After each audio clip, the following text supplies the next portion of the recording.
Yes, people, I am a lightweight.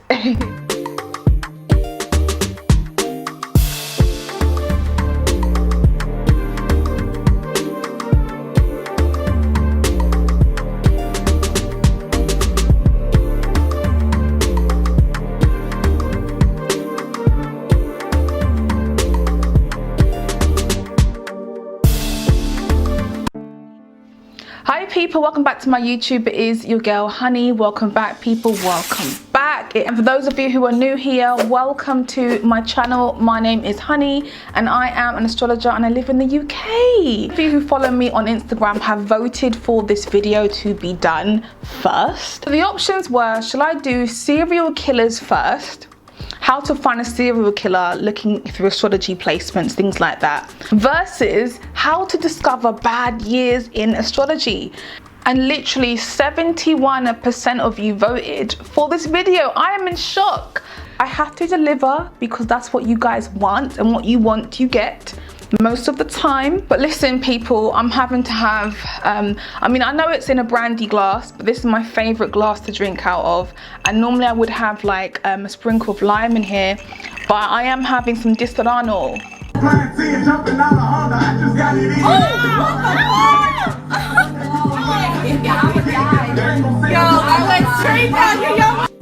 I love a liqueur. I love it with ice. I love it with apple juice or cranberry, and that sprinkle of lime as well. But all right, so look, I made a video a couple of weeks ago where I spoke about annual profections, and this is going to be a very quick video because I've already said everything I have to say in annual profections video. Check that out, I will link it up here. However, I did get quite a few questions in that video, so I thought I would make this video, as long as you guys voted for it, which you did, just to kind of go into depth about the difficult years and why some people struggle and some people don't. This is the easiest way to understand how to calculate bad years in astrology, so I will break it down. And you know what, I will talk about good years as well, because good years are just as important as the bad ones. We just got to count them. Just to kind of simplify what annual profections are. Annual perfections is a Time Lord technique which is there to kind of help us predict particular things that happen in our lives. And to use this, we must use whole house system. And it also needs to be traditional rulerships. And I will make a video in a couple of days. I will release a video talking a lot more about traditional rulerships. You have to use that system for this particular technique. So for example, if you are a Taurus rising at 5 degrees, your ascendant is still going to be 5 degrees Taurus, but the house starts at 0, not at 5 degrees, at 0. And that's how it is for every single house in your whole house system. So every single house is equal in 30 degrees through each individual sign. So every single year we are perfecting, or we are developing into a new house. For example, first house, second you're born, age 0, up until you turn 1 year old. And when you turn 1 year old, you then perfect into the second house. When you turn 2 years old, you then perfect into the third house, and so on and so forth, all the way around the chart. Let's say you are a Scorpio rising. Scorpio in modern astrology, we know the ruler to be Pluto, but in this technique, Scorpio's ruler is going to be Mars. There's no Pluto, there is no Uranus, and there is no Neptune. You have to now look for the first house ruler. So again, if you're a Scorpio rising, look in your chart to see where Mars is. You have to look at the condition of the planet. This is how you determine a good or a bad year. So for example, you could have just been born, right? And you're a Scorpio rising. Now in your annual perfections chart, that activates Mars as your chart ruler for that year of your life. We have planets that rule the days of the week, the hours in the day, the months in the year. We have planets that rule everything. That's why I'm saying every single year we are ruled by a specific planet. Based on what your ascendant sign is, that's going to be your chart ruler for that year. Before you turn 1 year old, your chart ruler, if you're a Scorpio rising, is Mars. When you turn 12 years old, it's Mars again. When you turn 24 years old, it's Mars again, and so on and so forth. Mars will be your chart ruler for those specific years. If you have your Mars in detriment, it can be in Libra, it can be in Cancer, it can be in Pisces or Taurus. They're not in detriment per se, but they are struggling a little bit in those specific signs. Saturn square or Pluto squaring your Mars, or just a very difficult Mars in your natal chart, that means you're going to have a difficult year. Why are you running? Why are you running? However, if your Mars is exalted or in a happy place, it could still be very much in Taurus or in Pisces or Libra, but it's only got positive aspects. Your year won't particularly be bad. But I always say you need to follow the transits of where your Mars is going. So again, if Mars is your chart ruler for that year, where is Mars going around the chart? Transit wise, around your natal chart, because that planet is your chart ruler for that year. Therefore, you will feel the transits. And in my annual Profections video, I spoke about my personal experience when Mars was my chart ruler at 29, because I've got Scorpio in my 6th house. So go and check that video out if you've not seen it, please. You know what's also interesting is that you can find these in annual Profections, but even when you are checking the transits in your Placidus system in your chart, you are going to see those same themes come up in your birth chart. So what I'm going to do, I'm going to pull up a annual Profections chart where you're able to see every single house. Let's look at how old you're going to be next year.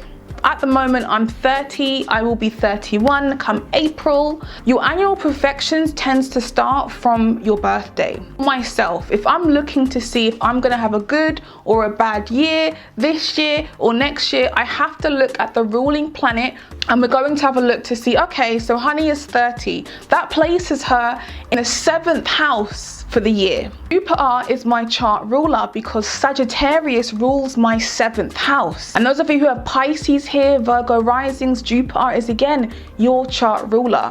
And what we find is that there should be a lot of expansion happening. It can be a new house, a baby, a lump sum of money, goodness knows. But Jupiter being my chart ruler and with it being exalted, we are going to see a lot to do with expansion themes throughout the year. We'll probably sit around and cook some soups and eat bread and desserts and just get all fat and sassy. And it all depends on what's happening with that natal Jupiter. So for me personally, my Jupiter is exalted, my Jupiter is in Cancer, and it's also placed in my 2nd house in whole house system. And those of you who have not seen when to figure out when you're going to get married or engaged or a new relationship form, check out this video up here that I made, and I spoke about Jupiter to Venus aspects. Check it out. At 31, I then perfect into the 8th house, and my 8th house is ruled by Capricorn.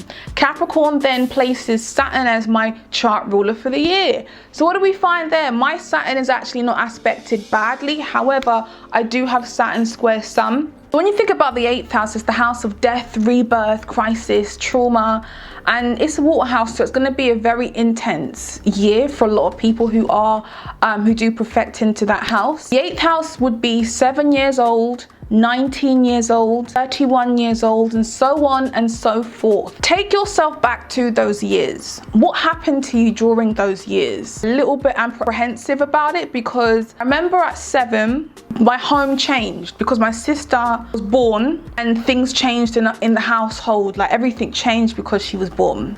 I remember at 19, I was unemployed for like 10 months. I had serious depression that year. But I remember I got a job, and literally as I started like a new beginning, I found out that my granddad passed away. I had to go back home with my family, touch base. You know, it was a very difficult time. But my moon sits in my 8th house as well. So if you have planets in that natal house, they are also going to be affected. And they give you a little bit of a theme as to who it will affect or how it will affect you. So with my moon being in there, and also with my ruler being Saturn, My moon is Capricorn, my ruler is Saturn. Saturn is sat in my 8th house in whole house system. My granddad also happens to be a Capricorn. It kind of made sense. My mum has also got Capricorn in her 8th house with the same sort of chart. We've got the same rising. I am very nervous for my annual Profections for the year coming, my 31st year, because, you know, I've got people who are unwell around me, and I'm just hoping that it's not going to be one of those years where I end up losing somebody. It's kind of looking that way, because in my solar return it's looking that way as well. But like I said, you'll get more of an understanding surrounding what may happen in terms of how that planet is looking. So my Saturn isn't bad, however my Saturn does square my Sun, so it would be very domineering figures in my life that I may lose during that perfected year.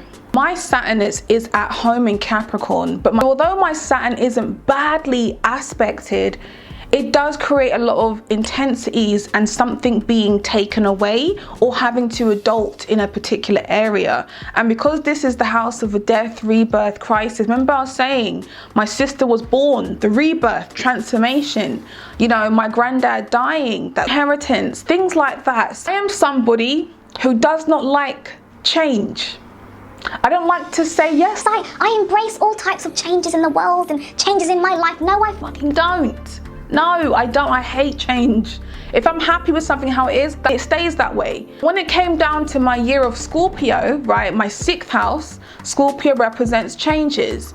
Things had to change because I had to regain my sense of power. And yes, that was a very challenging year for me. It was also my Saturn return year as well. And it was a difficult year for me, but it wasn't anything that I couldn't face. Now, for example, my 26th year, which would activate my 3rd house in the sign of Leo, which then places my Sun as my chart ruler. My Sun in whole house system is placed in the 11th house, people. Yes, the 11th house. And that was the year I started YouTube. I wanted to talk a little bit about Scorpios. My Sun is exalted in Aries. Well, and I'll be honest, like the 26th year was a really good year for me. It started really bad. I got into a really bad relationship, but it didn't last too long. I cut that shit quick. That got cut. I was happy once it was over because I can start being more creative, and that's what happened, and that's what started this journey. My 26th year started this journey on YouTube and social media. So like a lot of people always ask, honey, you know, my Saturn return, I'm so scared, I'm so anxious, I'm so worried about my Saturn return, Saturn return, Saturn return. Everyone's Saturn return is going to be very different from the next. Some people are lucky enough to not go through such a restrictive time, whereas majority of people, most of us, do have a very restrictive time. And I was so optimistic about my Listen, I was like, yeah, I got this. I'm an astrologer. I got this. Not a big deal. But I had no idea that I was going to experience what I experienced, because it was outside of my control. It was outside of myself. Now, you guys who've been following me for over a year, you guys will know that my dad wasn't well, and it kind of affected him, but it also led to then affect me. I could not predict that was going to happen, but that's what I'm saying. Like, Saturn return depends on you and your individual chart. My worst year was based on my moon year, but my worst years are based on my 24th and 25th years were hard years for me because my chart rulers are struggling. 24th year is your 1st house, your ascendant, so mine is in Gemini. That activates Mercury as my chart ruler. My Mercury is squaring my nodes, is aspecting my Pluto. It is in Taurus, and it's also in my 12th house. So yes, I experienced a lot of losses and a lot of abuse that year. It was just horrendous. Oh, oh, don't cry, are you? Come what, 25th year, you know, that activates my moon as my chart ruler, because the 2nd house is ruled by Cancer. I have Chiron in Cancer.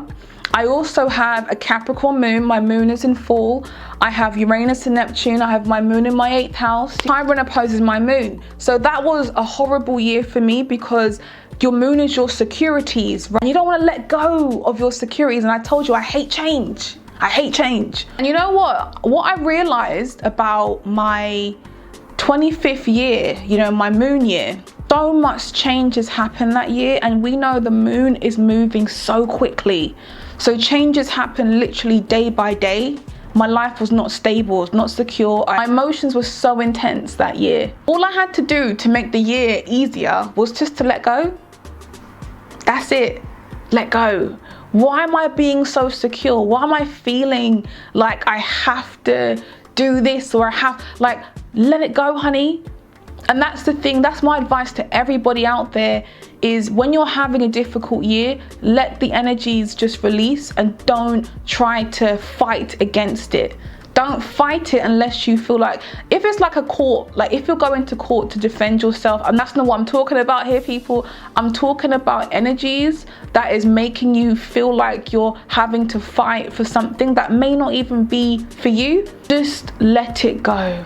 So that's how I determine good years and bad years. It depends on what your ruler is for that year and what that ruler is looking like in your chart. If your chart ruler for that year happens to be Venus, is your Venus in detriment? Has your Venus got loads of squares? You may have money problems, you may have a relationship breakdown, you may have a lot of self-esteem issues and insecurities that year. It all just depends on what your chart looks like. But it could also be if it's exalted or very happy, where it is a relationship forms, engagement, marriage, receiving gifts, things like that. It all depends on what that chart is looking like, people. Please bear that in mind. That's it, really.